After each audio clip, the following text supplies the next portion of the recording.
আমার প্রিয় মা বোন, এবার আপনাদের উদ্দেশ্যে আমি কোরআন এবং হাদিসের আলোকে 11টি বিশেষ নাসিহা পেশ করতে চাই, যেগুলো আপনাদের জীবনকে আলোকিত করবে, দুনিয়াতে আপনাদেরকে মর্যাদার আসনে আসীন করবে, আর আখিরাতে আল্লাহ তাআলার কাছে আপনারা প্রিয় বান্দী হিসাবে উপস্থাপিত হবেন। আল্লাহর কাছে আল্লাহর প্রিয় বান্দী হিসাবে উপস্থাপিত হয়ে জান্নাত লাভ করতে পারবেন। এরকম 11টি পরামর্শ বা নাসিহা আপনাদের প্রতি আমার। নাম্বার 1, কোরআন এবং হাদিসের জ্ঞান অর্জন করা। এটা সকল পুরুষ এবং নারী সকলের জন্য ফরজ। কোরআন এবং হাদিসের জ্ঞান অর্জন করা আমাদের জন্য ফরজ। আমরা অনেকেই আছি যারা ইসলামের ফরজ বিধিবিধানগুলো জানি না। আমাদের যেগুলো অবশ্য কর্তব্য সেগুলো আমরা অনেকে জানি না, শুধু নামে মুসলমান। গতানুগতিক কিছু কাজ করি, হাতে গোনা কিছু ইসলামের নামে কাজ করি, বাস মনে করেছি আমি মুসলমান হয়েছি। আপনাকে ঈমান সম্পর্কে জানতে হবে। আপনার ঈমান কিভাবে আনতে হবে, কি কোন কোন বিষয়ের প্রতি বিশ্বাস থাকতে হবে, কি বিশ্বাস থাকতে হবে, আল্লাহ সম্পর্কে বিশ্বাস থাকতে হবে। ঈমান সম্পর্কে অনেক ভুল ধারণা আমাদের আছে। আমরা আল্লাহ সম্পর্কে বিস্তারিত জানি না, আখিরাত সম্পর্কে জানি না, নবী রাসূল সম্পর্কে জানি না। এগুলো সম্পর্কে সঠিক জ্ঞান অর্জন করতে হবে। 5 ওয়াক্ত নামাজ এর বিধিবিধানগুলো, কখন কোনটা পড়তে হয়, ওয়াক্ত কখন থাকে কখন যায়, অনেক মহিলা আছেন জানেন না, অনেক নারীরা আছেন, অনেক পুরুষরা আছেন জানেন না। তো এগুলো জানতে হবে। ইসলামকে জানাটা অনেক গুরুত্বপূর্ণ। আর জানার জন্য কোরআনে কারীম বুঝে পড়বেন, হাদিস বুঝে পড়বেন, মাসলা মাসাইলের বই পুস্তক বুঝে পড়বেন ওলামাদের তত্ত্বাবধানে থেকে, এবং কোরআন এবং হাদিস শেখার যত ভালো আয়োজন উদ্যোগ আছে সেগুলোতে শামিল হবেন, জ্ঞান অর্জন করবেন। এটা ইসলামের গুরুত্বপূর্ণ একটা ব্যাপার। জ্ঞান অর্জন যদি না করেন তাহলে আপনি ইসলামের কোনো কাজ করতে পারবেন। ইসলামের সব কিছুর আগে হলো জ্ঞান অর্জন করা। সব কিছুর আগে ইসলাম সম্পর্কে ইলম অর্জন করতে হবে, কোরআন হাদিসের নলেজ অর্জন করতে হবে। নাম্বার 2, 5 ওয়াক্ত নামাজ। নবী সাল্লাল্লাহু আলাইহি সাল্লাম জান্নাতে, মেয়েদের জান্নাতে যাওয়ার শর্টকাট যে সিলেবাস দিয়েছেন, শর্টকাট যে ওয়ে বলেছেন, 4টা শর্ত দিয়েছেন। এর মধ্যে থেকে একটা হলো 5 ওয়াক্ত নামাজ ঠিকঠাক মতো যদি আদায় করেন। অনেক মহিলারা আছেন জোহরের নামাজ আসরের সময় গিয়ে আদায় করেন, আসরের কাছাকাছি আদায় করেন, কারণ গৃহস্থলী কাজে ব্যস্ত থাকেন, রান্নাবাড়ার কাজে ব্যস্ত থাকেন, গা গোসল নিয়ে ব্যস্ত থাকেন। করছি করে এই রান্নাবাড়া করা, সবাইকে খাবার দাবার দেওয়া, ছেলে মেয়েকে খাবার দাবার দেওয়া, ঘর ইত্যাদি মোছা ধোয়া, এগুলো করতে করতে, নিজের গোসল টোসল করতে করতে 3টা 3:30 বেজে যায়। অনেক সময় আসরের ওয়াক্তের কাছাকাছি গিয়ে তারপর জোহরের নামাজ আদায় করেন। খুবই গর্হিত একটা কাজ। আমার মা বোনরা সতর্ক থাকবেন এ ব্যাপারে, যে নামাজ সময় মতো আদায় করতে হবে। শয়তান আপনাদেরকে একটা ভুল কথা বলে ধোঁকা দেয়, সেটা হলো যে আমি রান্নাবাড়া করছি যে পোশাকে, এই পোশাকে কিভাবে নামাজ পড়বো, তাহলে আমি গোসল টোসল করে একটা নামাজ পড়বো। আর গোসল তো আর সহজে করা হয় না। রান্নাবাড়ার পরে সবাই বাড়ায় খাওয়াই দেওয়া, এরপরে ঘর দুয়ার পরিষ্কার করা, এরপরে সব কাজ শেষে গোসল করা, তারপরে গোসল করে এসে নামাজ পড়া, এসব করতে করতে শয়তান আপনার নামাজটা অনেক পিছায় দেয়। মনে রাখবেন, আপনি যে পোশাকে কাজ করতেছেন ওই পোশাকে যদি দুর্গন্ধ না থাকে, খারাপ না থাকে, ভালো পোশাক হয়, তো ওই পোশাকে আপনি নামাজ পড়তে পারবেন। দুর্গন্ধ থাকলেও শরীরকে ফ্রেশ করার ব্যবস্থা আছে, আপনি ফ্রেশ করে আপনি নামাজে দাঁড়ায় যাবেন। এরপর নামাজ পড়ে বাকি কাজ করবেন। নামাজকে বলবেন না যে আমার অনেক কাজ আছে, এগুলো শেষ করে নামাজ পড়বো। শয়তান আমাদেরকে ধোঁকা দেয়। এই জন্য মা বোনরা 5 ওয়াক্ত নামাজ সময় মতো আদায় করবেন, ঠিকঠাক মতো আদায় করবেন। অনেক মা বোনরা আপনারা নামাজ পড়েন, নামাজ হয় না। বাংলাদেশে বেশিরভাগ মহিলাদের, নারীদের মধ্যে একটা ভুল আছে নামাজ প্রসঙ্গে, সেটা হলো যে নামাজের মধ্যে সতরটা ভালো করে ঢাকেন না। সতর কি? মেয়েদের নামাজের মধ্যে মুখমণ্ডল ছাড়া, 2 হাতের কবজি ছাড়া তাদের মাথা থেকে পা পর্যন্ত পুরো শরীর তারা ঢেকে রাখবে। আজকাল নামাজের ওড়না পাওয়া যায়, এই ওড়নাগুলো পরলে এই মুখমণ্ডল ছাড়া 2 হাত এক সহকারে ঢাকা থাকে, এভাবে ঢেকে রাখতে হবে। আপনি যদি নামাজ পড়েন, আপনার গলা দেখা যায়, আপনার কাঁধের কিছু অংশ দেখা যায়, চুল দেখা যায়, আপনার হাতের কনুই দেখা যায়, তাহলে সেক্ষেত্রে কিন্তু আপনার নামাজ হবে না। যদি আপনার পুরো নামাজ জুড়ে এরকম খালি থাকে এগুলো, তাহলে নামাজ হবে না। অনেক বোনরা এটা জানেন না, তাহলে নামাজটা ঠিকঠাক মতো পড়তে হবে। জান্নাতে যাওয়ার জন্য এটা পূর্ব শর্ত। নাম্বার 2। নাম্বার 3, রমজান মাসে রোজা রাখা। রোজা রাখার ক্ষেত্রে আলহামদুলিল্লাহ মা বোনরা রাখেন সাধারণত, কিন্তু রোজা রেখে গীবত, মিথ্যা, শেকায়েত, মানুষের পিছনে সমালোচনা করা, এগুলো করলে রমজান নষ্ট হয়ে যায়, রোজা নষ্ট হয়ে যায়। এগুলো করা যাবে না, এগুলোতে বেঁচে থাকতে হবে। সেই সাথে অনেক মা বোন আছেন, একটু সন্তান গর্ভে আসছে, কিন্তু সন্তান দুধ কিংবা সন্তান দুধ পান করে, এই অজুহাত দিয়ে তিনি দেখা যায় যে রমজানের রোজা ঠিক মতো রাখেন না। এটা ভুল। বরং সামান্য একটু ঠুনকো অজুহাতে রমজানের রোজা বাদ দেওয়া যাবে না। যতক্ষণ পর্যন্ত শক্তি সামর্থ্য আছে রমজান রোজা ঠিক মতো রাখতে হবে। নাম্বার 3। 4 নম্বর হলো স্বামীর আনুগত্য করা। আমি সবসময় বলি এটা হলো মহিলাদের জন্য তিতা করল্লার আমল। তিতা করল্লা দিয়ে জুস বানায় খাওয়ানো, এটা যেরকম কষ্টের কাজ মানুষের জন্য, ঠিক একইভাবে মহিলাদের জন্য স্বামীর কথা শোনাটা এরকম কষ্টের কাজ। অনেক মহিলা আছে নামাজ পড়তে রাজি আছি, রোজা রাখতে রাজি আছি, তাসবিহ তাহলিল করতে রাজি আছি, কোরআন পড়তে রাজি আছি, মগর পুরুষের স্বামীর কথা শুনবো না। কেন তার কথা শুনবো কেন? আমি কি কম বুঝি? এই মানসিকতা আজ পশ্চিমা অপসংস্কৃতির যে ছোঁয়া আমাদের সমাজে এসেছে, লেগেছে, এটার কারণে আমাদের মা বোনদের মধ্যে তৈরি হয়েছে। এটা কখনো আমাদেরকে সুখী করতে পারে না। একটা ছোট মুদি দোকানেও একজনকে দায়িত্বশীল মানতে হয়, একজন মালিক হয়, আরেকজন অধীনস্থ হয়, একজন ম্যানেজার হয়, আরেকজন তার কর্মী হয়। এতটুক চেইন অফ কমান্ড যদি ঠিক না থাকে, তাহলে একটা ছোট দোকানও সুশৃঙ্খলভাবে চলতে পারে না, সেটাও বিশৃঙ্খল হয়ে যাবে। তাহলে একটা সংসার, একটা পরিবারে একজনকে মুরব্বী না মানলে কিভাবে সেটা চলতে পারে? অবশ্যই একজন নারী তার স্বামীকে অভিভাবক মানবেন, মুরব্বী মানবেন, তাকে মেনে চলবেন। শুধু ইসলামই বলে নেই, পশ্চিমা দুনিয়ার মানুষরাও স্বীকার করে। সব একটা আত্মজীবনীমূলক লেখা ধারাবাহিকভাবে বাংলাদেশে একটি জাতীয় গণমাধ্যমে প্রকাশ হয়েছে অনেক বছর আগে, আমি পড়েছি। সেখানে তিনি পরিষ্কার করে বলেছেন যে আমার দাদি নানীরা পারিবারিক জীবনে যতটা সুখী ছিল, এখন আমাদের স্ত্রী, আমাদের মেয়েরা ততটা সুখী না। অথচ তাদের এত বেশি শাড়ি চুড়ি, এত বেশি সাজগোজ, এত বেশি সুখ সমৃদ্ধির উপকরণ ছিল না আজকের মেয়েদের যতটা আছে। পারিবারিক শান্তি তখন যতটা ছিল, এখন তার ধারে কাছেও নেই। এর অন্যতম কারণ হলো এটি যে আমরা পশ্চিমা অপসংস্কৃতির ছোঁয়ায় পড়ে শয়তান আমাদেরকে অতিরিক্ত স্বাধীনতার নাম দিয়া আমাদেরকে বলগাহীন স্বাধীনতার পথে নিয়ে গেছে, যেটা আমাদের ধ্বংস ডেকে এনেছে। এজন্য একজন গার্ডিয়ান, একজন অভিভাবক পরিবারে থাকতে হবে, তাকে মানতে হবে। আপনি নারী হিসাবে আপনার স্বামীটাকে যদি মনে হয় একটু বোকা কিসিমের, সে বুঝে না, আপনি অবশ্যই ডেফিনেটলি আপনি তাকে বোঝাবেন, আপনি তাকে আপনার মতামত বলবেন, তারও কর্তব্য আপনার মতামত গ্রহণ করা। কিন্তু এর মানে এই না যে আপনি তাকে ডিনাই করবেন, পাত্তা দিবেন না, অবজ্ঞা করবেন, তার কাছে জিজ্ঞেস করা ছাড়া যেদিক সেদিক যাবেন, যা খুশি তা করবেন, এটা উচিত না। আপনার জান্নাতে যাওয়ার প্রয়োজনে ওই যে তিতা করল্লা বলেছি, সে যদি কোনো দিক থেকে তাকে মানতে আপনার কষ্ট হয়, আপনার থেকে সে পিছিয়ে আসে বুদ্ধিতে জ্ঞানে, তারপরে একটু কষ্ট করে ঢোক গিলেন, একটু কষ্ট করে সবর করেন, শুধুমাত্র জান্নাতের আশায় আল্লাহ তাআলা আপনাকে মর্যাদা দিবেন, দুনিয়াতে বড় করবেন, আখিরাতে বড় করবেন। অনেক সময় দেখা যায় পুরুষতান্ত্রিক সমাজে আমাদের দেশে দেখা যায় যে পুরুষদের নানা অনাচারে মেয়েরা অতিষ্ঠ হয়। একটু সবর করেন, সন্তান সন্ততি বড় হবে, তখন আর পুরুষের এই সমস্ত জুলুম থাকবে না, পুরুষ তখন দৌড়ের উপরে থাকবে। এই বাস্তবতা আমরা প্রত্যেকটা মানুষ উপলব্ধি করার কথা। অতএব মুসলিম নারীদের অত্যন্ত গুরুত্বপূর্ণ আরেকটি বিষয় হলো 4 নম্বর যেটি বললাম, স্বামীর আনুগত্য করা। যতটুকু সম্ভব তার সর্বোচ্চ আনুগত্য করার চেষ্টা করতে হবে, যতক্ষণ তিনি কোরআন হাদিসের কথা বলেন। স্বামী যদি কোনো অন্যায় কথা করতে বলেন, তাহলে তখন আর তার কোনো কথা শোনা যাবে না। নাম্বার 5, একজন মুসলিম নারীর জন্য তার ইজ্জতের হেফাজত অত্যন্ত গুরুত্বপূর্ণ ব্যাপার। এমন একটা সমাজে আমরা বসবাস করতেছি, পাঠ্য বইয়ে শিক্ষার নামে আমাদের সন্তানদের চরিত্র নষ্ট করে দেওয়া হচ্ছে, বিবাহ বহির্ভূত সম্পর্ক করতে তাদেরকে উস্কানি দেওয়া হচ্ছে, শিক্ষার নামে কুশিক্ষা দেওয়া হচ্ছে, যার কারণে আমার সন্তান নষ্ট হয়ে যাচ্ছে। এই জন্য আমি বলি, এমন যুবক, এমন যুবতী আজকাল সোনার হরিণ হয়ে গেছে। হাজারে 10 জন যুবক পাওয়া যাবে কিনা সন্দেহ, যেই যুবক বুকে হাত রেখে বুক টান টান করে আল্লাহর শুকরিয়া আদায় করে বলতে পারবে তার যৌবনে কোনো হারাম স্পর্শ সে করে নাই, কোনো হারামের কাছে সে যায় নাই, তার চরিত্রকে সে হেফাজত করেছে, কোনো গুনাহে সে লিপ্ত হয় নাই, এরকম কথা বলার মতো যুবক খুব বেশি নাই আমাদের সমাজে। ধ্বংস করে ফেলা হয়েছে বিনোদনের নামে, শিক্ষার নামে, নানা নামে। এগুলো আমাদের দেশের সংস্কৃতি ছিল না। এদেশের মুসলমান তো বটে, এদেশের হিন্দুরাও পারিবারিক এই বন্ধনের মধ্যে থেকে তারা তাদের চরিত্রকে হেফাজত করে, বৈবাহিক সম্পর্ক ছাড়া কোনো প্রকার সম্পর্কের মাধ্যমে তাদের যৌন আকাঙ্ক্ষাকে মেটায় না। এটা এদেশের মাটির, এদেশের কালচার, এদেশের মানুষের কালচার, এদেশের সকল ধরনের মানুষের কালচার, কিন্তু এদেশের সেই সংস্কৃতিকে ধ্বংস করে দেওয়া হচ্ছে ছোট ছোট বাচ্চাদের বইয়ে এই বিবাহ বহির্ভূত সম্পর্কের কথা বলে। এই জন্য সচ্চরিত্র এখন সোনার হরিণ হয়ে গেছে। নবী সাল্লাল্লাহু আলাইহি সাল্লাম বলেছেন, মাইয়াজমান লি মা বাইনা লিহিয়াইহি ওয়া মা বাইনা রিজলাইহি আদমান লাহুল জান্নাহ। যে ব্যক্তি তার 2 চোয়ালের মাঝখানের অঙ্গ অর্থাৎ মুখ, আর যে ব্যক্তি তার 2 রানের মধ্যবর্তী অঙ্গ, তার লজ্জাস্থানকে হেফাজত করবে, অন্যায় খাতে ব্যবহার করবে না, এটার সংরক্ষণের দায়িত্ব এবং গ্যারান্টি যে ব্যক্তি নিজের ব্যাপারে নিজে নিবে, নবী সাল্লাল্লাহু আলাইহি ওয়াসাল্লাম বলেছেন, আমি তার জন্য জান্নাতের দায়িত্ব নিয়ে নিলাম। যে এটা 2টার দায়িত্ব নিতে পারবে, আমি তার জান্নাতের দায়িত্ব নিলাম।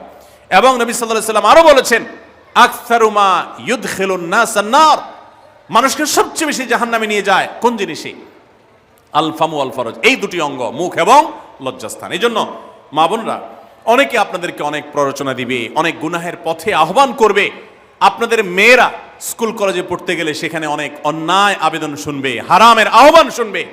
তাদেরকে সুশিক্ষা দিবেন যে আল্লাহ তাআলা তোমাকে যে চরিত্র দিয়েছে, এই যৌবন দিয়েছে, এটাকে যেখানে সেখানে ব্যবহার করলে হবে না। কিয়ামতের ময়দানে যুবকদেরকে আলাদা করে জিজ্ঞাসা করা হবে, তোমার যৌবনকালে কি করছো সেটা বলো, বুড়া বয়সে এসে কি করছো এটা ইম্পর্টেন্ট না, যৌবনকালে কি করে আসছো সেটার হিসাব দাও। যৌবনকে হেফাজত করার গুরুত্ব এত বেশি, আল্লাহ আলাদা করে জিজ্ঞাসা করবেন। এই জন্য মা বোনদের কর্তব্য তাদের মেয়েদেরকে, ছেলেদেরকে অসৎ চরিত্রতা থেকে হেফাজত করবেন, সংরক্ষণ করবেন, তাদেরকে বুঝাবেন, তাদেরকে সেভাবে বড় করবেন যে বিয়ে শাদীর মাধ্যমে, সাংসারিক জীবনের মাধ্যমে তোমরা তোমাদের এই জীবনকে তোমরা উপভোগ করবে। আল্লাহ তাআলা তোমাদের জন্য যে নেয়ামত রেখেছেন সে নেয়ামত তোমরা পাবে, কিন্তু অবৈধ উপায়ে কখনো তোমরা সেদিকে পা বাড়াবে না। যারা বাড়ায় তাদের দুনিয়াতেই ধ্বংস হয়, আখিরাত তো আছেই। এই অবৈধ সম্পর্ক করে সুখে থাকে খুব কম মানুষ। যারা যত বেশি এই জগতে যায় তারা তত বেশি অসুখী থাকে দাম্পত্য জীবনে। অতএব একজন নারী তার 5 নম্বর গুরুত্বপূর্ণ বিষয় হলো তার ইজ্জতের হেফাজত, লজ্জাস্থানের হেফাজত এবং তার চরিত্রের হেফাজত। আল্লাহ তাআলা আমাদের মা বোনদেরকে সেই তৌফিক দান করুন। অনেক সময় দেখা যায় যে সবই ঠিক আছে, আপনি সোশ্যাল মিডিয়াতে পুরুষের ছবি দেখে, ভিডিও দেখে আপনি হারাম আনন্দ পাচ্ছেন। আপনি ইমোতে, হোয়াটসঅ্যাপে, মেসেঞ্জারে বিভিন্ন পুরুষের সাথে অপ্রয়োজনীয় চ্যাটিং করছেন, কথা বলছেন, এবং সেখানে এই বেহুদা কথা থেকে অনেক অনাচার হয়ে যায়, অনেক সংসার ভেঙে যায়, অনেক পরকীয়া হয়, অনেক সংসার ধ্বংস হয়। এই জন্য আল্লাহ বলেছেন ওয়ালা তাকরাবুজ জিনা, জেনার কাছেও যেও না, চ্যাটিংই করতে যেও না, কারণ করতে গেলে তুমি ডুবে যাবা, পরে ফিরে আসতে পারবা না। ভয়ঙ্কর এক গুহা এবং ভয়ঙ্কর এক জগৎ। তো এই পথ থেকে আমাদেরকে বেঁচে থাকতে হবে। আল্লাহ আমাদের তৌফিক দান করুন। নাম্বার 6, মা বোনদের জন্য গুরুত্বপূর্ণ বিষয় হলো সন্তানদের লালন পালন করা। আপনি বাজার থেকে 2-4 কেজি আম কিনে খাইছেন, এটাতে আপনি যতটা সুখী হতে পারবেন, আপনি যদি একটা আমের গাছ লাগাই দিতে পারেন তাহলে তার চাইতে অনেক বেশি সুখী হতে পারবেন, আপনি বেশি লাভবান হবেন, আপনি মনকে মন আম খেতে পারবেন, আপনার বংশধররা খেতে পারবে। নিজে আমল তো করবেনই মায়েরা, বোনেরা, পাশাপাশি সন্তানদেরকে যদি আল্লাহ ভীরু বানান, মুত্তাকি বানান, পরহেজগার বানান, কোরআন হাদিস শিখান, তাদেরকে যদি পর্দা শিখান, তাদেরকে যদি চরিত্র হেফাজত শিখান, তাদেরকে যদি ভালো মানুষ বানানো শিখান, তাহলে আপনি আম গাছ লাগানোর মতো ফলের গাছ লাগাই গেলেন, সওয়াবের গাছ লাগাই গেলেন, দুনিয়া থেকে চলে যাবেন।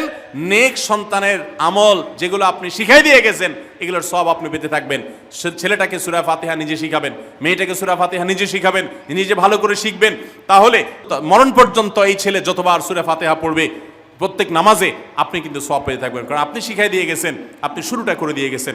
এই জন্য মা বোনদের জন্য সন্তানদের লালন পালন করা, সন্তান দুধে ভাতে আছে কিনা, ভালো জামা কাপড় পরছে কিনা, এর চাইতে ইম্পর্টেন্ট হলো সন্তান আমার নামাজ পড়ছে কিনা, সন্তান আমার আল্লাহকে চিনে কিনা, সন্তান আমার কোরআন হাদিসের শিক্ষা পেয়েছে কিনা। সন্তান একজন স্কুলে যায় না, তার জন্য আমার মাথা খারাপ হলে, সন্তান একজন নামাজ পড়ে না এক ওয়াক্ত, তার জন্য আরো বেশি মাথা খারাপ হতে হবে। তাহলে আপনি দায়িত্বশীল মা হতে পারবেন, দায়িত্বশীল বাবা হতে পারবেন। মনে রাখবেন নবী সাল্লাল্লাহু আলাইহি ওয়াসাল্লাম বলেছেন, প্রত্যেকটা শিশু জন্মগ্রহণ করে ভালো মানুষ হয়ে, কেউ জন্মগতভাবে খারাপ হয় না, ডাকাত হয়ে জন্মায় না, তবে তার মা বাপ তাকে নষ্ট করে। কারণ মা বাপ তাকে ঠিক মতো লালন পালন না করে, ভালো পরিবেশ দেয় না, খারাপ ছেলেফেলের সাথে মিশে, তখন সে নষ্ট হয়। এই জন্য আপনার দায়িত্ব সন্তান কার সাথে মিশছে, কোথায় যাচ্ছে, কি করতেছে, মোবাইলে কি দেখছে, সন্তানকে সময় দেন, মোবাইল টিপাটিপি বন্ধ করেন, তাদেরকে নিয়ে বসেন, তাদেরকে কথা শোনান, কোরআন হাদিস পাঠ করে শোনান, তাদেরকে ভালো পরিবেশ দেন, ভালো ফ্যামিলির, দিনদার ফ্যামিলির বাচ্চাদের সাথে তাদেরকে মিশান। ইনশাআল্লাহ আপনি আল্লাহর কাছে এর জন্য উত্তম বিনিময় পাবেন, সওয়াব পাবেন। নাম্বার 7, মা বোনরা বিশেষ করে আপনাদের জন্য গুরুত্বপূর্ণ হলো কৃতজ্ঞতা আদায় করবেন। পুরুষদের জন্য গুরুত্বপূর্ণ, কিন্তু মা বোনদের জন্য বিশেষ গুরুত্বপূর্ণ এই জন্য যে নবী সাল্লাল্লাহু আলাইহি ওয়াসাল্লাম বলেছেন, তিনি জাহান্নামে নারীদেরকে যে দেখেছেন, তাকে যে দেখানো হয়েছে মেরাজে, যে প্রচুর সংখ্যক নারীরা জাহান্নামে, এর অন্যতম একটা কারণ ছিল নেয়ামতের নাশকরি করা। পুরুষদের মধ্যেও নাশকরির কারণে বহু পুরুষ জাহান্নামে যাবে। মা বোনরা স্বামী এবং নিজের জগতে যতটুকু আল্লাহ তাআলা দিয়েছেন এতটুকুর উপর শুকর আদায় করবেন। আপনার স্বামী মানুষটা হয়তো মুখটা খারাপ, কিন্তু তার শরীরটা ভালো আছে, সে আপনাকে উপার্জন করে এনে খাওয়ায়। অনেক মহিলা আছে তার স্বামী হয়তো অ্যাক্সিডেন্ট করে পঙ্গু হয়ে গেছে, সে হয়তো বিছানা শুয়ে বাকি জীবন কাটিয়েছে, তার কষ্টের কোনো শেষ নাই। আপনার স্বামী হয়তো বা তার কোনো দিক থেকে দুর্বলতা আছে, আবার বহু দিক থেকে তার ভালো গুণ আছে। একই কথা পুরুষদের জন্য ইসলাম নির্দেশ করেছে যে তার স্ত্রীর একটা গুণ খারাপ দেখে যদি তার কষ্ট লাগে, তো সে চিন্তা করলে 10টা গুণ ভালো দেখবে, সেটা দেখে শুকর আদায় করা উচিত। এই শুকরিয়া আদায় করা ছাড়া পুরুষ হোক নারী হোক কেউ আল্লাহর প্রিয় বান্দা হতে পারবে না। এজন্য আল্লাহর কাছে শুকরিয়া আদায় করবেন। মায়েরা বিশেষ করে শ্বশুরের বাড়িতে যাওয়ার পর প্রথম অনেক কষ্ট হয়। আমি সবসময় বলি, শ্বশুর বাড়িতে যাওয়ার পর মেয়েরা আমাদের দেশে নানান জুলুম নির্যাতন সহ্য করতে হয়। শাশুড়ি বাঁকা চোখে দেখে, সব শাশুড়ি না, অনেক শাশুড়ি, অনেক সময় ননদরা বাঁকা চোখে দেখে, স্বামী লোকটা জ্বালায় নানাভাবে, দেবররা জ্বালায় নানানভাবে, মানুষ খোঁচাখুচি করে কষ্ট দেয়। একটু ধৈর্য ধারণ করেন, আল্লাহ তাআলা আপনার সংসারে যখন 2-4টা সন্তান দিবে, এরা যখন বড় হয়ে যাবে, এগুলো সব আপনার বাহিনী হয়ে যাবে, তখন দেখবেন ওই বুড়া আস্তে আস্তে চুপসে গেছে, বুড়ার বড় কোনো গলা নাই, বড় কোনো কথা নাই, কারণ পোলাপান সব মায়ের পক্ষে থাকে, বুড়া সব আস্তে আস্তে সাইজ হয়ে যায়। এই জন্য মা বোনরা সবর করবেন, ধৈর্য ধারণ করবেন, খবরদার ধৈর্য হারা হবেন না, শুকর আদায় করবেন। নাম্বার 8, কখনো মুখ খারাপ করবেন না, গালিগালাজ করবেন না, অভিশাপ দিবেন না। অনেক সময় পোলাপান একটু উল্টাপাল্টা করলে তাদেরকে অনেক মা অভিশাপ দিয়ে দেন, গজব ঠাডা দিয়ে দেন, বদদোয়া করেন, মুখ দিয়ে খারাপ কথা বলে ফেলেন। এগুলো খুব খারাপ জিনিস। নবী সাল্লাল্লাহু আলাইহি ওয়াসাল্লাম বলেছেন, যদি কাউকে গজব ঠাডা দেওয়া হয় তো এটার উপযুক্ত না হলে যে দেয় তার উপরে এসে পড়ে, এরকম ভয়াবহ একটা বিষয়। এই জন্য কোন অবস্থাতে এগুলো যেন না হয়। এবং মেয়েদের জাহান্নামে যাওয়ার বেশি জাহান্নামে যাওয়ার অন্যতম একটা কারণ এটাও যে তাদের মধ্যে, অনেকের মধ্যে, আমি সবার কথা বলছি না, যে এই ধরনের গালিগালাজ করা, অভিশাপ দেওয়ার বদস্বভাব আছে। এই বদস্বভাব বহু পুরুষের মধ্যেও আছে, সবাইকে ছাড়তে হবে। নাম্বার 9, আত্মীয়তার বন্ধন রক্ষা করার পরে দায়িত্বশীল হতে হবে। স্বামীকে স্বামীর ভাই বোনের সাথে সম্পর্ক ভালো রাখতে কখনো বাধা দিবেন না। অনেক মহিলা আছে বোকার মতো কাজ করে। স্বামী যদি স্বামীর ভাইকে টাকা পয়সা দেয় সে অপছন্দ করে, স্বামী যদি স্বামীর বোনকে টাকা পয়সা দেয় সে এটাকে পছন্দ করে না, মা বাবার খোঁজ খবর বেশি নিলে তার কাছে ভালো লাগে না। এই মহিলা হলো নির্বোধ। কেন নির্বোধ? কারণ নবী সাল্লাল্লাহু আলাইহি ওয়াসাল্লাম বলেছেন যে মান সাররাহু আন ইউবসাতা ফি রিজকিহি আও ইউনসালাহু ফি আথারি ফালিয়াসিল রাহিমা, যে ব্যক্তি চায় তার রিজিকে আল্লাহ বরকত দেখ, তার হায়াতে বরকত দেখ, সে যেন রক্ত সম্পর্কে আত্মীয়দের সাথে সম্পর্ক বেশি ভালো রাখে। তাহলে আপনার স্বামীর রিজিক বেশি হোক, টাকা পয়সা বেশি হোক, তার হায়াতে বরকত হোক, এটা যদি আপনি চান তাহলে আপনি বরং তারা উৎসাহিত করা উচিত। তোমার ভাইটার খবর নাও, তোমার বোনটার বাড়িতে যাও, তোমার মা বাপের খেদমত করো, তাদের সাথে যত সম্পৃক্ত থাকবে আপনার স্বামীতে আল্লাহ তাআলা তত বরকত দান করবেন। এই জন্য তাকে সেটা করবেন। আবার পুরুষদেরও উচিত মেয়েদেরকে সুযোগ দেওয়া, তারা তাদের বাপ, মেয়েরও তো কর্তব্য আছে তার বাপ মার প্রতি, বাপ মার খেদমত করবে, বাপ মার জন্য হাদিয়া তোফা দিবে। অনেক পুরুষরা আছে মেয়েদের পাওনা অধিকারই দেয় না, হাদিয়া তোফা কোত্থেকে দিবে, তাদের মহরটাই দেয় না, তাদের হাত খরচ দেয় না। আলাদা কিছু হাত খরচ দেওয়া উচিত, যে তার মতো সে খরচ করবে, তার মা বাপের জন্য খরচ করবে। এগুলোর বিনিময়ে আমরা আল্লাহর কাছে জান্নাত পাবো। অতএব এই আত্মীয়তার সম্পর্ক রক্ষা করা গুরুত্বপূর্ণ। নাম্বার 10, সাদাকা করবেন।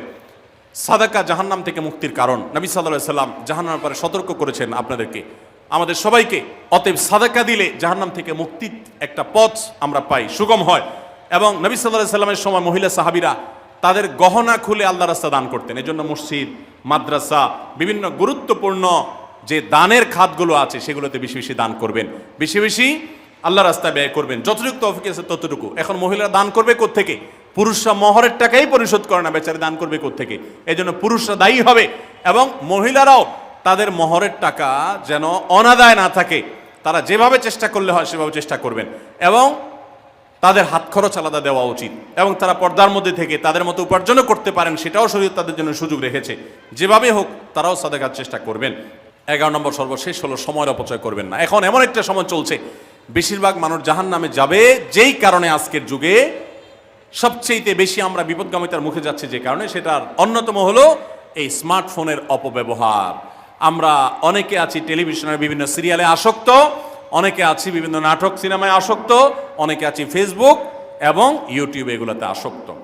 বিশেষ করে মা বোনদেরকে বলছি, অনেকেই আছেন এখনো রিমোট ছাড়া তার পেটের ভাত হজম হয় না, সারাদিন রিমোট হাতে বসে থাকেন, একটার পর একটা সিরিয়াল এবং চ্যানেল পাল্টাতে থাকে। মনে রাখবেন, সফল ইমানদার হতে হলে এই অনর্থক কাজ না ছাড়লে আপনি সফল ইমানদার হতে পারবেন না। অনেকে নামাজে পড়ে আবার সিরিয়ালও দেখে, অনেকে আছেন ফেসবুকে ঘন্টাকে ঘন্টা, ইউটিউবে ঘন্টা ঘন্টা সময় নষ্ট করেন। এর জন্য আল্লাহর কাছে জবাবদিহি করতে হবে। কিয়ামতের ময়দানে আল্লাহ তাআলা কয়েকটা প্রশ্ন উত্তর দেওয়া ছাড়া একজন মানুষকেও নড়তে দিবেন না। এর ভিতরে একটা হলো যে তোমার সারা জীবনে কি অর্জন করেছো। সময়ের অপচয় করা যাবে না। সময় হলো জীবনের সবচেয়ে মূল্যবান সম্পদ। অতএব আল্লাহ তাআলা আমাদের সবাইকে জীবনের এই অমূল্য সম্পদ সময়কে সংরক্ষণ করার তৌফিক দান করুন। মা বোনরা, আপনাদেরকে আমি আল্লাহর ওয়াস্তে উপদেশ করতেছি, যারা বদভ্যাস আছে ফেসবুক, ইউটিউবে ঘন্টা ঘন্টা পড়ে থাকার, প্রয়োজনে এগুলো সব ডিলিট করে দেন মোবাইল থেকে। প্রয়োজনে আপনি এই মোবাইল বিক্রি করে বাটন ফোনে চলে যান। নিজের বদভ্যাসকে নিয়ন্ত্রণ করতে না পারলে প্রথমে চেষ্টা করেন, এরপর না পারলে প্রয়োজনে বাদ দিয়ে দেন। আল্লাহর জন্য যদি ত্যাগটা করেন, কিয়ামতের বলতে পারেন, আল্লাহ গুনাহ থেকে বাঁচার জন্য, তোমাকে খুশি করার জন্য আমি স্মার্টফোন পর্যন্ত রাখি নাই, বাটন ফোনে চলে গেছি। আল্লাহ তাআলা খুশি হবেন ইনশাআল্লাহ বিইذনিল্লাহ। বহু মায়েরা তাদের সন্তান নষ্ট হয়ে যাচ্ছে এই মোবাইলের আসক্তি, সিরিয়ালের আসক্তির কারণে। তাদের স্বামীর সাথে সম্পর্ক নষ্ট হয়ে যাচ্ছে এই সমস্ত আসক্তির কারণে। অনেক গুনাহের পথে তারা চলে যাচ্ছেন এই সমস্ত আসক্তির কারণে। এই জন্য এগুলোকে নিয়ন্ত্রণ না করলে আপনি কখনো নেককার হতে পারবেন না। আপনার সন্তানকে মোবাইল দেখে খাওয়াবেন না। আমি আমার সন্তানকে মোবাইল দেখে খাওয়াই না। আমরা সব জায়গায় বলি মোবাইল দেখা, কার্টুন দেখায়া, মোবাইল দেখায়া বাচ্চাকে খাওয়াবেন না। বাচ্চা কাচ্চা এখন ক্রেজি হয়, আধপাগল কিসিমের হয়, জিদি হয়, বদমেজাজি হয়, ভাঙচুর করে। কেন হয়? কারণ সারাদিন আপনি ওরে মোবাইলে কি দেখান? কার্টুন দেখান। কার্টুন মানে কি? মার মার, কাট কাট, হ্যাঁ, সবকিছু ধ্বংস করে ফেলা, গুলি করা, বোমা মারা, হ্যাঁ, সাপ হয়ে সব খেয়ে ফেলা, এটাই তো। এগুলো বাচ্চাদেরকে ক্রেজি করে, বাচ্চাদেরকে মানসিকভাবে অসুস্থ করে, ধ্বংস করে দেয়। তাদেরকে ফিজিক্যাল খেলাধুলা, শারীরিকভাবে করতে পারে এরকম খেলাধুলার ব্যবস্থা করেন, দৌড়াদৌড়ি করার ব্যবস্থা করেন। বাচ্চারা সুস্থ থাকবে, ভালো থাকবে। মোবাইল থেকে তাদেরকে বাঁচান, টেলিভিশন থেকে তাদেরকে বাঁচান, এবং কার্টুন থেকে, ভিডিও গেমস থেকে তাদেরকে বাঁচান। না বাঁচাতে পারলে আপনার দুনিয়া আখিরাত সব ধ্বংস হয়ে যাবে। অতএব আজকের এই মাহফিল থেকে আসুন, প্রতিজ্ঞা করি যে আমরা সময় নষ্ট করব না, সময়ের অপচয় করব না, প্রয়োজন ছাড়া মোবাইল হাতাহাতি ঘাটাঘাটি করব না, ঘন্টায় ঘন্টা মোবাইলকে সময় দিব না। অনেক মেয়েরা আছেন, অনেক পুরুষরা আছেন, এই একটি অপকর্মের কারণে তার শিক্ষা জীবন ধ্বংস হয়ে যায়, চাকরি নষ্ট হয়ে যায়, ব্যবসা লাডে উঠে, মা বাবার সাথে সম্পর্ক নষ্ট হয়, স্বামী স্ত্রীর সম্পর্ক নষ্ট হয়, সাংসারিক জীবন ধ্বংস হয়ে যায়, সবকিছু ধ্বংস হয়ে যায় শুধু এই মোবাইল ফোনের অনিয়ন্ত্রিত ব্যবহার করার কারণে। যারা মোবাইলকে নিয়ন্ত্রণ করতে পারেন না, ডাইরেক্ট হয়ে গেছেন, সারাক্ষণ হাতে মন চায়, তারা একটা শক্ত সিদ্ধান্ত নেন, প্রয়োজনে আমি স্মার্টফোন বিক্রি করে দিব। 6 মাস 8 মাস আপনি কিছুদিনের জন্য, 1 বছরের জন্য বাটন ফোনে চলে যান, এরপর আবার ব্যাক করলে আশা করা যায় আল্লাহ আপনাকে হেফাজত করবেন। এবং ইসলামের নাম দিয়ে, অনেকে বলে আমি ইউটিউবে ওয়াজ শুনি, ফেসবুকে ওয়াজ শুনি, ওয়াজের নাম দিয়া আপনি যে কি করেন কি না করেন সেটা আপনার আরশের মালিক সবই জানেন। অতএব যে ওয়াজ শুনতে গিয়ে আপনার আকাম কুকাম করা লাগে, খারাপ জিনিস দেখা লাগে, ওই ওয়াজ শোনার কথা আপনাকে ইসলাম বলে নেই। আল্লাহ তাআলা আমাদের সবাইকে সবগুলো বিষয় আমল করার তৌফিক দান করুন। আমরা আবারও বলছি, আজকে আমাদের মা বোনদেরকে লক্ষ্য করে বিশেষ করে যে 11টি করণীয় আপনাদের জীবনকে সোনালী জীবনে পরিণত করতে পারে, আপনাদের জীবনটাকে সমৃদ্ধ করতে পারে, সুখী করতে পারে, এবং আল্লাহর কাছে আপনাদেরকে জান্নাতের উপযুক্ত করবে। কিয়ামতের ময়দানে সুন্দর হাসি, সুখের হাসি, তৃপ্তির হাসি আপনাদেরকে হাসাবে ইনশাআল্লাহ। সেই 11টি নসিহা, সেই 11টি বিষয়ের প্রথমটি হলো কোরআন এবং হাদিসের জ্ঞান অর্জন করবেন। অনেক ভালো ভালো বই আছে কোরআন হাদিস ভিত্তিক, সেগুলো পড়বেন। দিন শিক্ষার যত আয়োজন আছে সেগুলোর সাথে সম্পৃক্ত হবেন। অনলাইনে অনেক কোর্স করা যায়, সেগুলোতে আপনি সম্পৃক্ত হতে পারেন। যেভাবে হোক আপনাকে কোরআন হাদিসের কথা জানতে হবে। আল্লাহ কি বলেছেন, রাসূল সাল্লাল্লাহু আলাইহি ওয়াসাল্লাম কি বলেছেন, মাসালা মাসাইল কখন কি করা উচিত, কোরআন হাদিসে কি বলা আছে, এগুলো জানতে হবে আপনাকে। যতটুকু সম্ভব জানার চেষ্টা করবেন। নাম্বার 2, 5 ওয়াক্ত নামাজ সঠিকভাবে আদায় করবেন, সময় মতো আদায় করবেন। জোহরের ওয়াক্ত বাসার কাজ কাম শেষ করে গোসল করে একেবারে 3টার দিকে একসাথে পড়বো, এটা করা যাবে না, বরং সময় মতো আদায় করতে হবে। এবং মেয়েদের যে সতর, এই সতর ঢাকার পরে সতর্ক থাকতে হবে। পুরো শরীর মুখমণ্ডল ছাড়া যেন ঢাকা থাকে, চুল, গলা, হাতের গোছা, কনুই, এগুলো যেন দেখা না যায়, খেয়াল রাখতে হবে। এবং নামাজ ধীরে ধীরে পড়তে হবে। অনেক মহিলা অনেক দ্রুততার সাথে নামাজ পড়েন, এবার পড়লে হবে না। নাম্বার 3, রমজানের রোজা ঠিক মতো রাখতে হবে, যথাযথভাবে রাখতে হবে। রোজা রেখে গীবত, শিকায়েত, মিথ্যা, গালমন্দ এগুলো করা যাবে না। নাম্বার 4, স্বামীর আনুগত্য করতে হবে। নিজের কাছে খারাপ লাগলেও একটু সবর করতে হবে, যতক্ষণ পর্যন্ত স্বামী ন্যায়সঙ্গত কথা বলে, অন্যায় কাজ করতে না বলে, গুনাহের কাজ করতে না বলে, ততক্ষণ পর্যন্ত তার কথা মানতে হবে। নিজের খারাপ লাগলেও মানবেন, আপনার জান্নাতের প্রয়োজনে, সুশৃঙ্খলার প্রয়োজনে, পারিবারিক শান্তির প্রয়োজনে। ইনশাআল্লাহ আপনি সুখে থাকবেন দুনিয়া এবং আখিরাত উভয় জগতে। নাম্বার 5, নিজের ইজ্জত সম্ভ্রম হেফাজত করবেন। অনলাইনে অফলাইনে কারোর সাথে হারাম সম্পর্ক করবেন না, কোনো গায়রে মানাম পুরুষ সাথে অযথা যোগাযোগ করবেন না, চ্যাটিং করবেন না, এবং সোশ্যাল মিডিয়াতে হারাম জিনিস দেখা থেকে নিজের চোখকে হেফাজত করবেন, বাঁচিয়ে রাখবেন। নাম্বার 6, নিজের সন্তানদেরকে দিন শিখাবেন, তাদেরকে কোরআন হাদিস শিখাবেন, উত্তমভাবে লালন পালন করবেন, তাদেরকে নামাজ শিখাবেন, মেয়েদেরকে পর্দা শিখাবেন, তারা যেন চরিত্রে হেফাজত করে সেই শিক্ষা তাদেরকে দিবেন। উপযুক্ত হওয়ার পর ছেলে মেয়েকে বিয়ে দিবেন, কোনোভাবে যেন হারাম সম্পর্কে না জড়ায় সেজন্য সাবধান থাকবেন। ভালো ফ্যামিলির সাথে তাদেরকে উঠা বসা করাবেন, ভালো শিক্ষা প্রতিষ্ঠানে দিবেন যেখানে দিলে তার ইমান আমল হেফাজত থাকবে। নাম্বার 7, আল্লাহর শুকরিয়া আদায় করবেন, বান্দারও শুকরিয়া আদায় করবেন। আল্লাহ যা দিয়েছেন, যতটুকু আছে স্বামীর সংসারে, আলহামদুলিল্লাহ বলতে শিখবেন, আল্লাহ তাআলা বাড়াই দিবেন ইনশাআল্লাহ।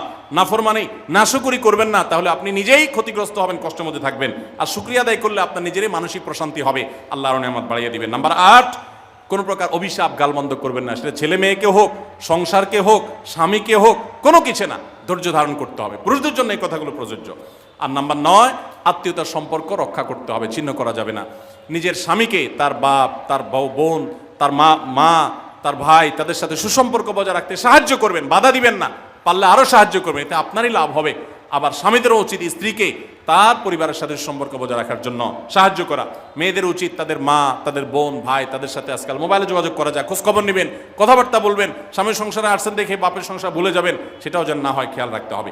নাম্বার 10, যতটুকু সম্ভব দান সাদাকা করবেন, জান সাদাকা জাহান্নাম থেকে মুক্তির কারণ হয়, সেটার জন্য সাধ্য অনুযায়ী করবেন। পুরুষরা তাদের জন্য এই ক্ষেত্রে হেল্প করবেন, যাতে তাদের মোহর ইত্যাদি দেওয়া, মাসে হাত খরচ কিছু দেওয়া, যাতে তারা সাদাকা করতে পারে সেই সুযোগ। আজকাল দেখা যায় অনেক মেয়েরা টাকা পয়সা পেলে মার্কেটে চলে যাবেন, কি কিনবে এটা নিয়ে অস্থির হয়ে যান। মার্কেটে আপনি যা দরকার হলে যাবেন, কেনা দরকার হলে কিনবেন, কিন্তু দানের জন্য একটা খাত রাখবেন। পারিবারিক সাদাকা বাক্স একটা বাক্স রাখবেন, যে খুচরা টাকা পয়সা বা বিভিন্ন টাকা পয়সা ছেলে মেয়েরা রাখবে, আপনি রাখবেন, উৎসাহিত করবেন। এটা দিয়ে একটা গরিব ফ্যামিলি মুখে হাসি ফোটাবেন, একটা ভালো কাজ করবেন, পারিবারিকভাবে এরকম দানের ব্যবস্থা করবেন। বোনেরা, সর্বশেষ হলো সময় নষ্ট করবেন না সোশ্যাল মিডিয়াতে। আল্লাহর ওয়াস্তে এটা থেকে নিজেকে বাঁচাবার জন্য সংগ্রাম করেন।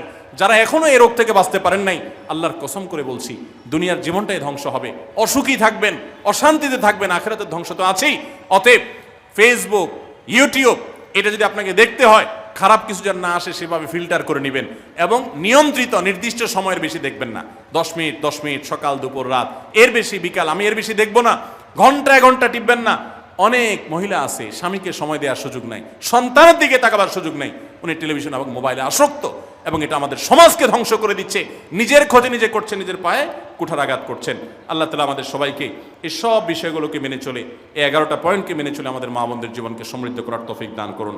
আমাদের সবাইকে আল্লাহ তাআলা আমল করার তৌফিক দান করুন। জাযাকুমুল্লাহু খাইরা ওয়া আখিরু দাওয়ানা আনিল হামদুলিল্লাহ।